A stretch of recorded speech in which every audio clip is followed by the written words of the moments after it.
교회에 오는 날이 이렇게 마음 설레지 않습니까? 저만 설렌가? 예.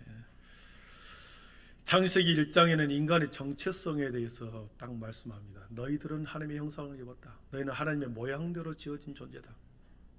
하나님의 형상과 하나님의 모양이라고 하는 정체성을 우리에게 주었습니다. 우리가 얼마나 존귀한 자인지, 얼마나 소중한 자인지를 하나님의 형상, 하나님의 모양이라는 단어 속에 우리는 그 정체성을 우리 마음속에 품고 살아야 합니다.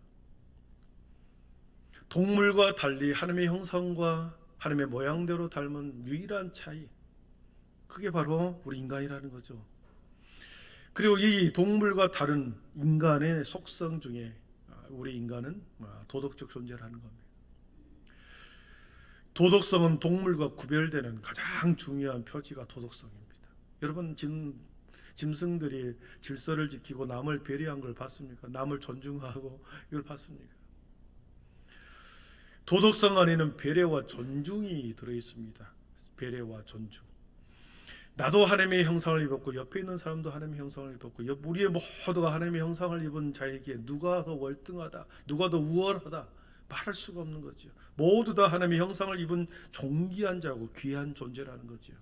그렇기 때문에 여러분, 존귀한 존재이기 때문에 우리의 인간 안에는 도덕성, 서로에 대한 존중과 배려가 있어야 하는 거죠. 이 존중과 배려는 다른 말로 친절과 섬김과 그리고 더 나아가 사랑이 전제되어야 합니다. 다른 사람을 인정하고 다름을 인정하고 다른 사람의 인격을 존중하고 또 그 사람의 상황을 배려하고 친절과 섬김을 통해서 다른 사람을 인정하고 사랑하는 가운데서 그 사람을 배려하고 존중해 주는 거죠. 우리 안에 이러한 사랑과 배려가 존중에 있기를 축복합니다. 네. 우리 교회 모든 성도들이 서로가 서로를 존중하고 배려하는 이 마음, 이 사랑이 있을 때 행복한 교회가 되지 않겠습니까? 요즘 우리 사회는 어떻습니까? 이 도덕성이 땅에 떨어졌다고 말합니다. 도덕성이 완전히 타락해버렸습니다. 실제로 그런 현상들을 뉴스와 이렇게 인터넷과 매스컴을 통해서 계속해서 인간의 도덕성이 타락된 것을 우리는 눈으로 봅니다. 젊은 사람이 최근에 젊은 여자가 남자를 꼬셔가지고 모텔에 데리고 가서 술을 먹이고 술을 먹인 데다가 정신과 약을 먹이면 죽는다 그러잖아요. 그래가지고 약을 먹였는데 안 죽으니까 왜 안 죽지? 그러면서 다음에 범행을 저지를 때는 더 많은 양을 먹여가지고 남자 2명이나 죽여버렸습니다. 더 여죄를 추궁하고 있다는 소식을 조금 전에 뉴스에서 들었습니다. 타인의 생명이나 재산을 빼앗는 것을 이렇게 아무렇지 않게 생각하는 이 사회가 되어버렸다는 거죠. 각종 사기를 쳐서 평생 모은 돈을 이 보이스피싱 범죄를 통해서 재산을 날려버리고 그렇게 사기를 치면서 그것이 우리 주위에서 벌어집니다. 수많은 폭력 사건, 권력층의 비리와 정치인들의 그런 모렴치, 이것을 우리는 뉴스를 보면서 도덕성이 타락됐구나, 도덕이 땅에 떨어졌구나, 서로에 대한 배려와 존중, 섬김과 사랑이 점점점 사라지고 자신의 이익을 극대화하려고 하는 이 마음들만 가득했다라는 거죠. 이 사회가. 오늘 본문에는 2그루의 나무가 나옵니다. 이 2그루의 나무를 통해서 인간의 도덕성을 우리 하나님께서 우리들에게 말씀해 줍니다. 하나는 선악과 나무요, 하나는 생명나무입니다. 이 2그루의 나무를 보면서 하나님이 이 나무를 통해서 우리 인간들에게 기대하시는 것 2가지가 있음을 분명히 말씀합니다. 우리 9절을 한번 같이 읽어보겠습니다. 9절 앞에 말씀을 써놨습니다. 같이 읽습니다. 여호와 하나님이 그 땅에서 생명나무와 선악을 알게 하는 나무도 있더라. 아멘. 생명나무와 선악을 알게 하는 나무, 이 나무는 정반대의 성격을 가지고 있습니다. 생명을 향하여 나아가는 생명의 나무, 살리는 생명의 나무, 그리고 선악을 알게 하는, 선과 악을 향하여 나아가게 하는 나무, 선악과 나무죠. 이 고대 가나안 문서에서는 이 창세기의 내용을 비슷하게 가나안 문서에서 발견이 됩니다. 네. 에덴 동산에 두 그루의 나무가 있었는데 하나는 생명나무이고 또 하나는 죽음의 나무다. 이런 표현이 나옵니다. 죽음의 나무였다. 선악과 나무라는 표현을 쓰지 않고 죽음의 나무다. 생명으로 나아가게 하는 나무가 죽음으로 나아가는 나무 두 그루가 있다고 말하지.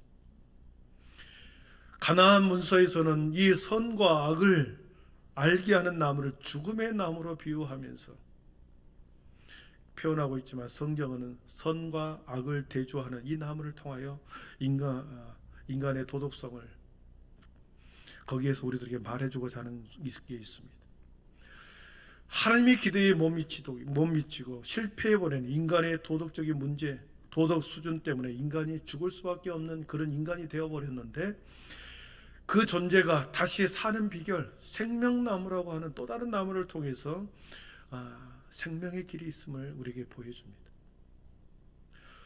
요즘 우리 그 새벽마다 신명기서를 보고 있습니다. 신명기서에 보면 인간에게 주시는 자유와 책임이 말씀이 나옵니다.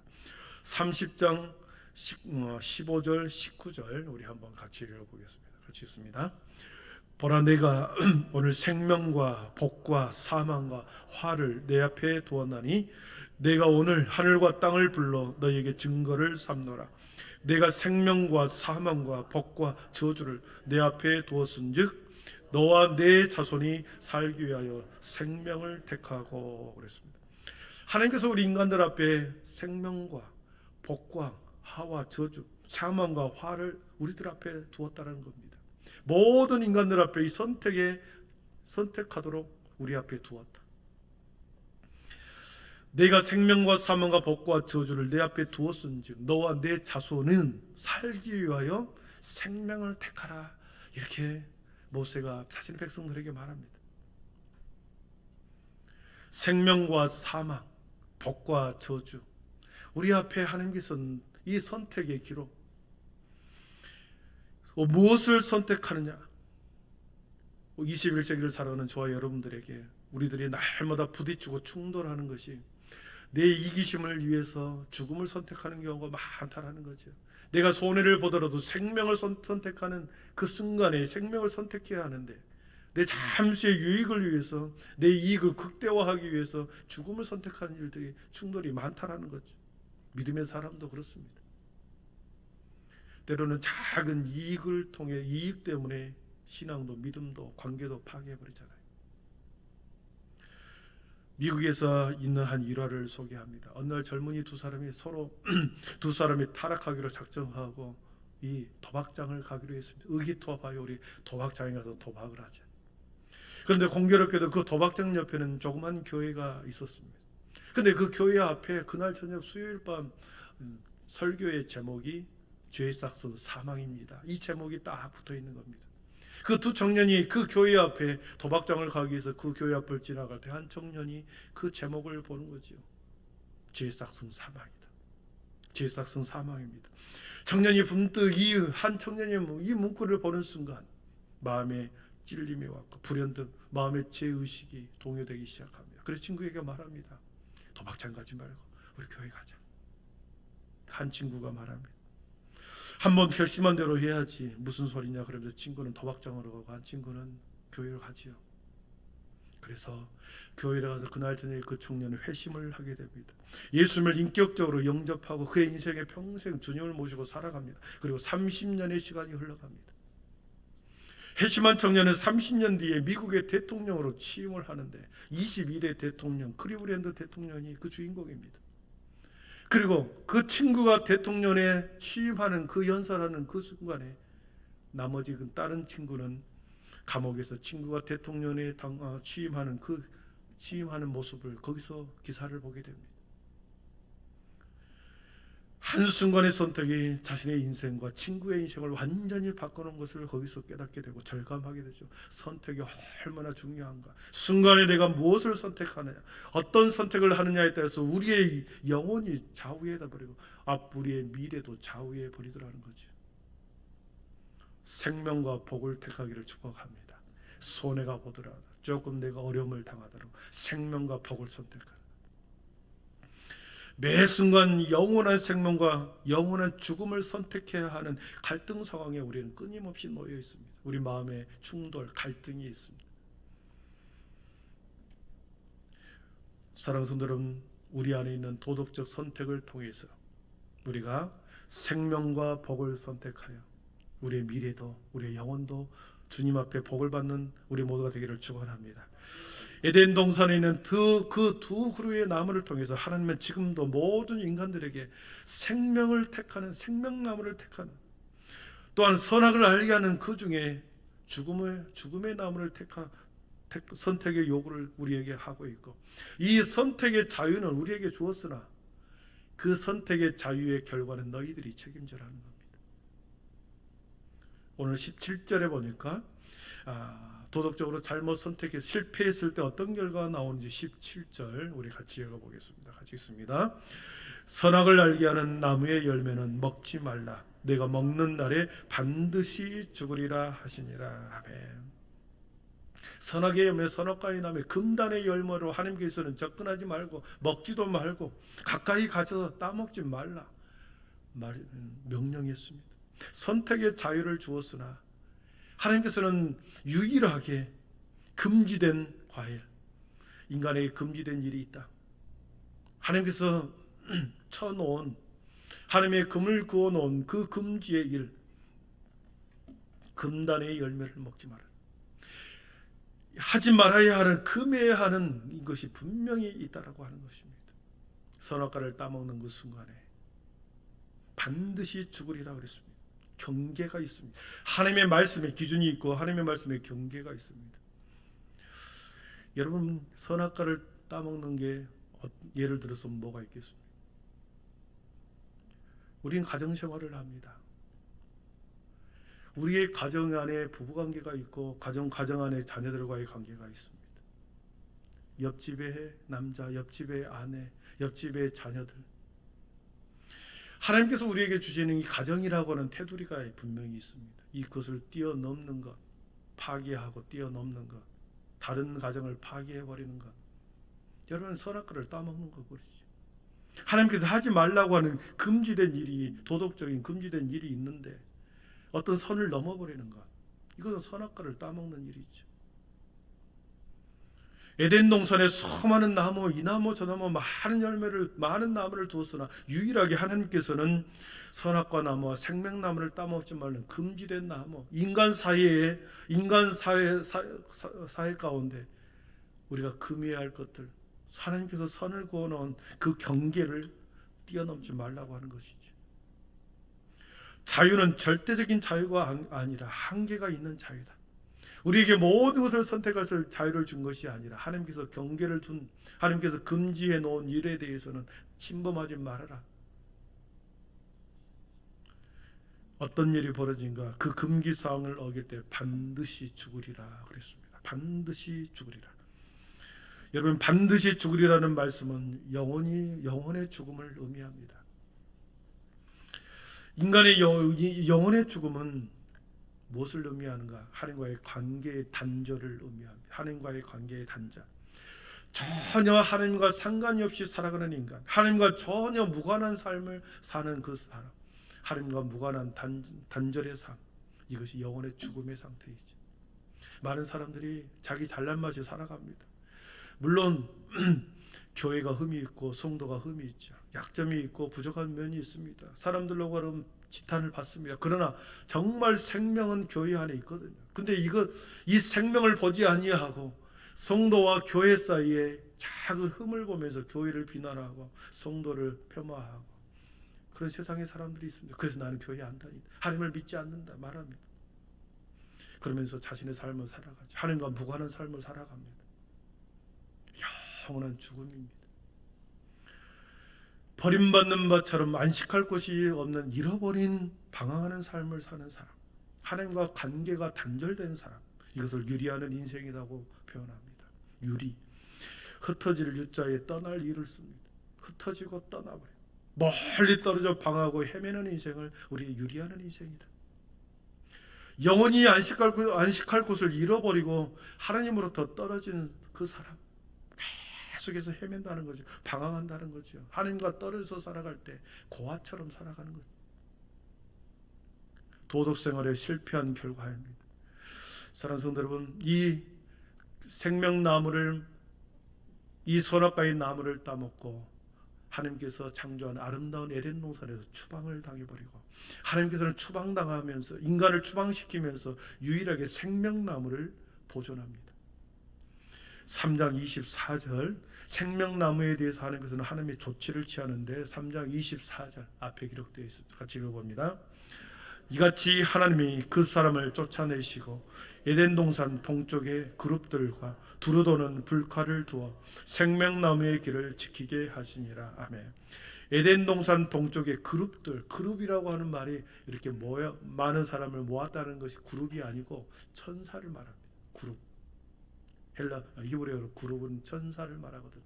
천사를 통하여 에덴 동쪽의 천사들과 두루 도는 불칼, 천사들에게 불칼을 두어서 생명길, 생명나무를 보존하는 그 길목에 두게 하여 사람들로 하여금 접근을 못하게 만듭니다. 추방하고 인간의 선악과를 따먹는 인간들을 추방해버리고 생명길로 나아가는 길을 차단해버립니다. 여러분, 이 생명나무가 언제까지 차단되는가? 생명나무로 접근하지 못하게 막는, 이 언제까지 차단시키는가? 요한계시록 끝장에 그 다시 생명나무가 등장을 하죠. 요한계시록 22장 1절과 2절 우리 또 같이 읽어보겠습니다. 또 그가 수정같이 맑은 생명수의 강을 내게 보이니 하나님과 및 어린 양의 보좌로부터 나와서 길 가운데로 흐르더라. 강 좌우에 생명나무가 있어 12가지 열매를 맺되 달마다 그 열매를 맺고 그 나무 잎사귀들은 만국을 치료하기 위하여 있더라. 아멘.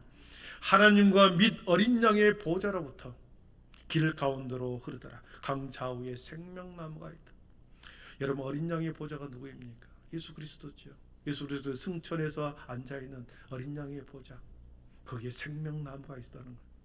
생명수와 같이 맑은 강이 흐르고, 그리고 생명수에 맑은 물이 흘러내리는 그 좌우에, 그것이 주님의 보좌로부터 흘러나오면서 그 좌우에 생명나무가 있다.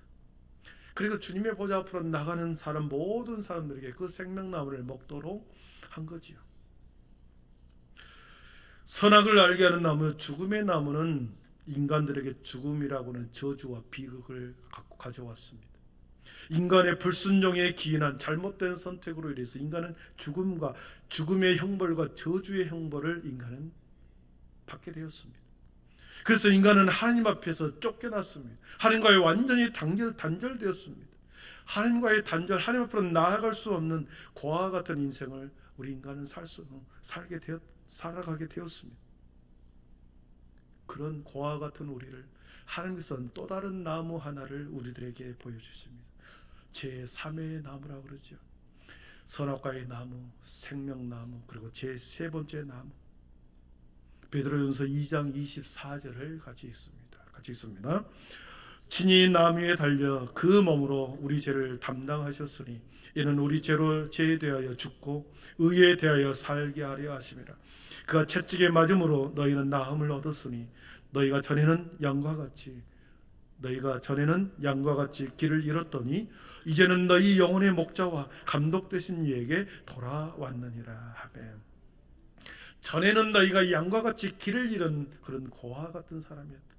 선악과를 따먹으면서 추방당하여 하나님과 단절되어 고아같이 돌아갔던 길을 잃은 양처럼 살아갔으나 이제는 너희 영혼의 목자와 감독 되신 이에게 돌아왔느니라. 하나님께서 새로운 나무, 친히 나무에 달려 그 몸으로 우리 죄를 담당한 그 나무, 우리 주님께서 친히 달리신 그 나무, 제3의 나무죠. 십자가의 나무죠. 십자가 아래에 있는 자마다 십자가를 통해서 우리가 다시 생명나무로 나아갈 수 있는 길을 열어놓으신 것입니다. 아멘. 그 길로 나아가는 자마다, 십자가 앞에 십자가의 길로 나아가는 자마다 다시 생명나무로 나아갈 수 있는 길을 우리들에게 열어놓으신 것입니다. 십자가에 달리신 주님을 통해서 우리는 새로운 삶을 얻게 되었고, 그 주님이 달리신 그 십자가의 완성을 통해서 우리는 다시 하나님과 하나 되고 하나님과 연결되고 하나님의 자녀로서의 특권을 우리는 얻게 되었습니다. 이것이 기쁜 소식이요 가장 복된 복음의 소식 아닙니까? 십자가를 통해서만 오직 하나님과의 하나 되고 생명나무로 나아갈 수 있는 유일한 길을 우리에게 보여주었습니다. 말씀을 정리합니다. 십자가에서의 죽음은 우리를 용서한다는 그 의무 이상으로 더 나아가 부활하신 주님을 십자가에서 만날 때 제 용서뿐만 아니라 우리를 영원한 생명으로 인도하는, 그리고 하나님이 하늘 보좌에 계시는 그 주님이 앞으로 우리를 인도하여 영원히 생명나무를 먹게 하시는 그 길을 십자가에서 열어두었습니다. 죄인된 인간은 오직 십자가 안에서만 새로워질 수 있습니다. 사랑하는 성도 여러분, 사순절 기간입니다. 사순절 기간은 지난주에 뭐라 그랬습니까? 십자가 앞으로의 초대하는 절기다 그랬습니다. 우리가 걸어갔던 모든 길을 다시 궤도 수정하여 다시 십자가의 길로 돌아오게 하는 그 절기, 우리가 세상에서 방황하여 세상을 추구했던 것을 추구했던 그 생각을 접고 다시 주님의 생명의 자리로 돌아오도록 우리를 궤도 수정하는 그 절기가, 십자가로 다시 돌아오게 하는 그 절기가 사순절의 절기다 그랬습니다. 내가 곧 길이요 진리요 생명이니 나로 말미암지 않고는 아버지께로 올 자가 없느니라. 우리 주님께서 선포하신 것처럼 사순절 기간에 제3의 나무, 다시 십자가 앞에 나아가 우리의 믿음과 신앙을 다시 세워갈 수 있기를 축원합니다. 우리가 그 십자가 앞에 다시 우리의 도덕성을 회복하여 믿음의 성도들이 이 사회에서 새로운 도덕적 기준을 제시하고 다시 이 사회에서 우리가 빛과 소금의 걸 감당하면서 교회와 복음이 많은 사람들에게 퍼지고 더 생명을 구원하는 일에 우리의 인생을 살아가기를 축원합니다. 기도하겠습니다.